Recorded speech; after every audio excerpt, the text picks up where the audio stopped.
kind of a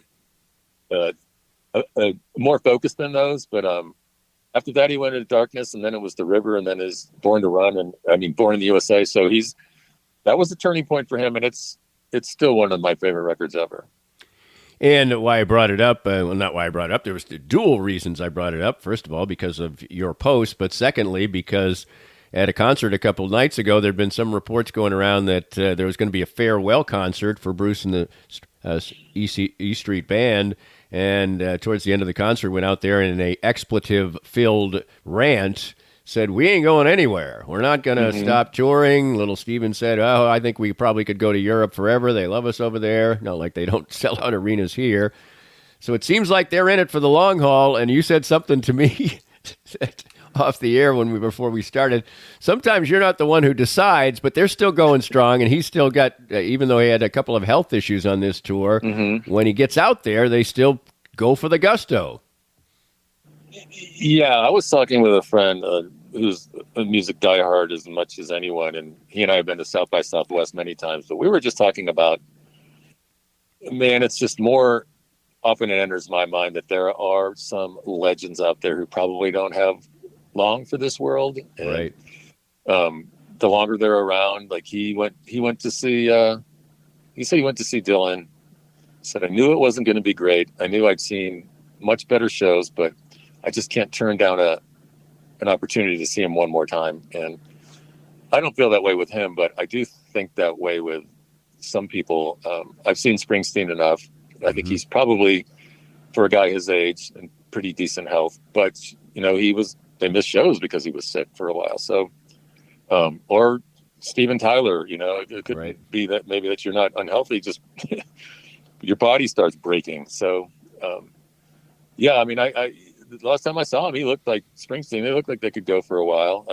I was very pleasantly surprised by how good they sounded, how long they played, and how strong they were. So, why would you want to stop if you can keep doing it? Yeah, that's definitely a theme. I mean, people love music because it's in their soul, it's in their heart, and if they are not going to go on out there and embarrass themselves, and there's all kinds of ways. Although I think that Bruce's stuff is pretty stripped down, but his musicians are all seemingly in good health and in the same age. Of course, they've long since lost one of the original members of the E Street Band. And hey, it's not reserved for people who are older. The Queens of the Stone Age just had to dump their entire tour because Josh Homme has had serious surgery, although they won't say what it is. So that can really happen to anyone. And of course, he's had various reasons to have his body be in bad shape as well. So not just reserved for the septuagenarians and beyond in the music industry. We've got some great docs and some cool inside information to bring you. And Tim, who he mentioned 90.9 The Bridge, and he's there every week. That's a great place to find him.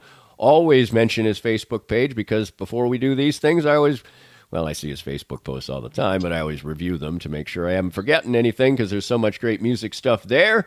We will continue on Danny and Tim's Music Scene, part of Arts and Lifestyle Wednesday, presented by Cinematic Visions.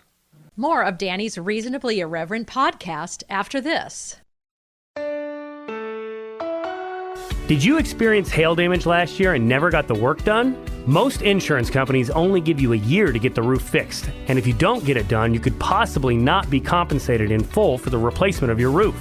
If you've been procrastinating getting that damaged roof taken care of, give us a call at 913-257-5426. And we'll send out an expert to help you through the process. We're never pushy, we're just here to help. Easton Roofing. Integrity matters. We're here at the 23rd Street Brewery with Matt Llewellyn. And Matt, you've got a great menu. You fine-tuned it a little bit. Great beers. There's always something to be had to put a smile on your face at the 23rd Street Brewery. Oh, you bet. And Brian Haney would always say, come have the Haney turkey stack. Bill Self would say, come have the Bill Self pasta. I would say, come have the Bill Self pasta. It's great. Great mac and cheese, buffalo mac and cheese, and we've got a ton of other menu items that you're sure to love. We've got a great brewer who's brewing great beer, and if you like craft beer, our guy's the way to go. And we're making great drinks, too. There's a great new distillery in the state of Kansas called Llewellyn Distillery. My brother's doing that. He makes some great whiskey and vodka and rum, and we're doing all kinds of great drinks with those beverages. Always fun to be had at the 23rd Street Brewery, 23rd and Castle. Come on by anytime and have a good time. If you'd like to join these and other fine sponsors and market your business to Kansas City's #1 variety podcast, contact us at danny@dannyclinkscale.com. Look forward to working with you. Welcome back, and we always try to point you in direction of maybe some documentaries or things that you might not otherwise explore. Can't imagine that you're just sitting around on an average night and say, boy, would I like to go watch some Rascals videos. And maybe you'd want to watch the Little Rascals like Alfalfa and those guys, but they're not funny, so go see some music anyway.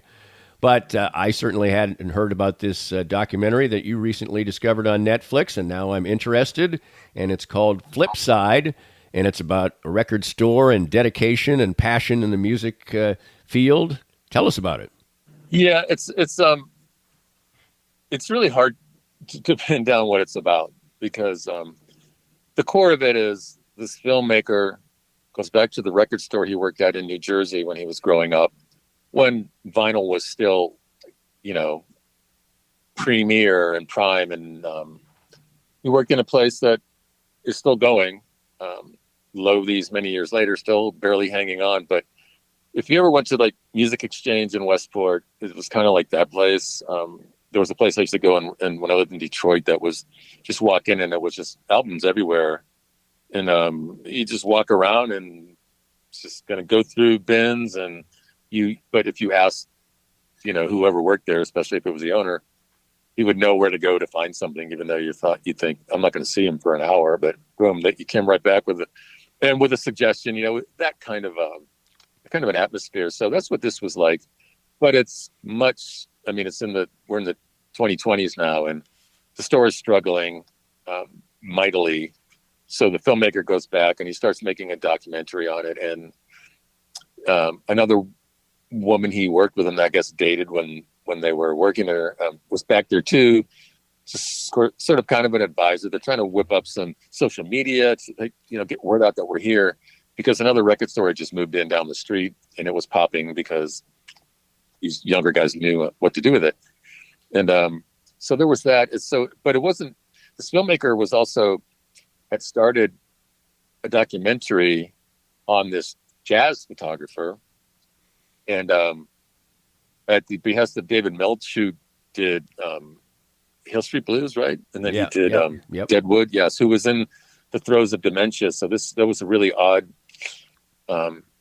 twist to this, but it sort of brought you back to why he was covering this jazz photographer. And Judge Apatow was in it too, because this record store documentarian was sort of a disciple of his. So it kind of goes all over the place, but what you come through with is like the guy making the film was a collector of stuff. So, and his father collected magazines, but they were confined to one certain weird genre of like the airline industry. And so it brings like, when does collecting become hoarding?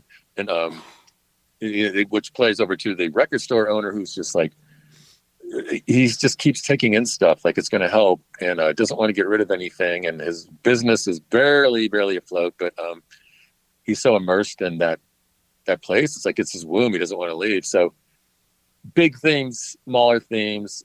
It really brought home what it was like. It used to be to go to record stores. Felt sadness for the owner of Flipside. But the guy who made the documentary, who worked at this place as a kid, he decides I got to sell albums. He's getting rid of stuff. He's listening to his gut and his father. And he's like, but he takes his old records to the other record store to sell them. Oh no!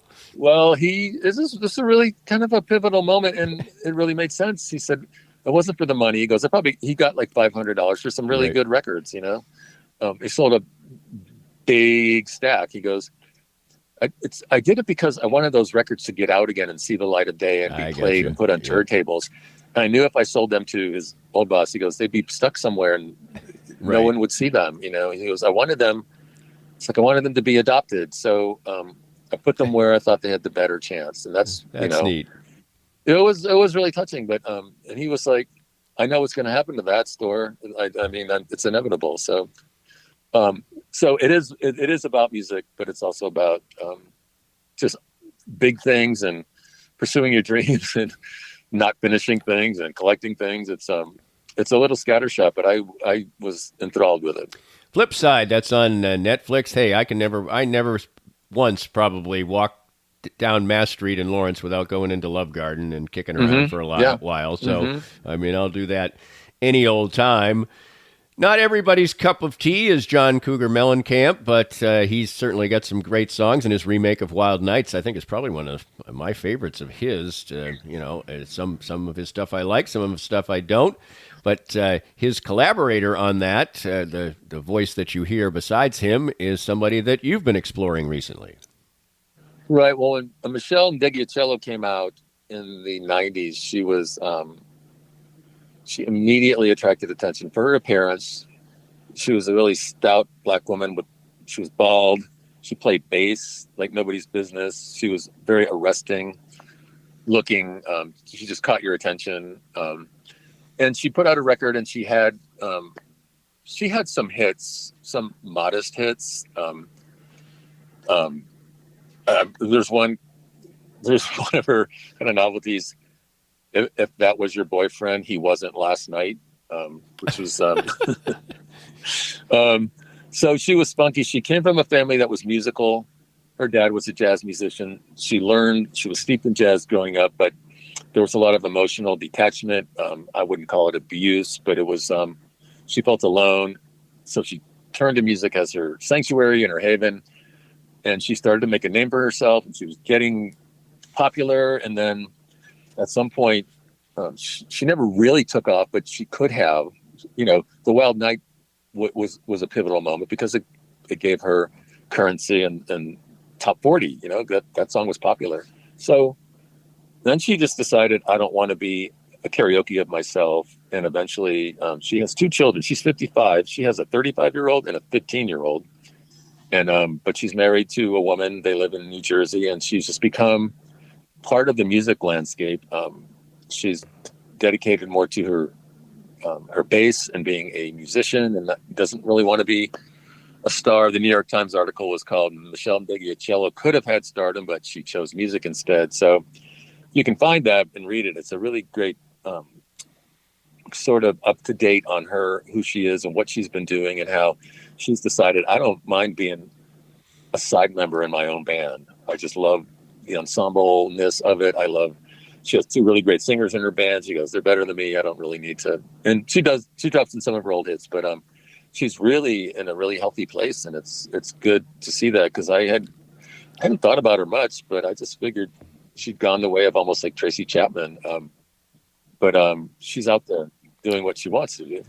That is cool. And certainly on a level where people pay much more attention, and maybe they should or maybe they shouldn't, but the residencies that will go on at Sphere Las Vegas, which is the latest in technology for people to go, and there's light shows, and I don't even know if I can explain it, but if people I'm sure have heard about it, that it's this big circular building, and there's all kinds of pyrotechnics to go on when you do a show there, and you two did a residency there. I think they were the first ones to do one, and I think many people will follow, and they have completed that residency, and now they will be putting out a concert film of that, which is called U2 UV Octum Baby Live at Sphere.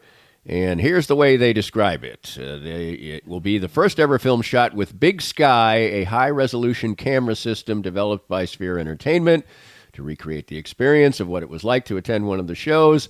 They used immersive technologies, including 160,000 square foot display pane. I guess this is part of the future of concert going, and I guess to separate things, Las Vegas isn't the only place you can gamble anymore, so they are always trying to be state-of-the-art, ahead of the curve, and create new and different things. Yeah, we sort of talked about this when we're talking about Chappell Roan and with Taylor Swift's Eras Tour. It's getting to the point where there's not going to be a big audience for going to a big arena and just watching 4 or 5 people stand and play their instruments. Like, there's got to be, our visual appetites are just so big now And this is just another way to hear the music, the band's there playing with it, and then there's just this visual orgy feast going on. It sounds to me like that would be really distracting, but then I'm like, well, why not? Because how many times have I heard that album, Achtung Baby? Like, I can follow along.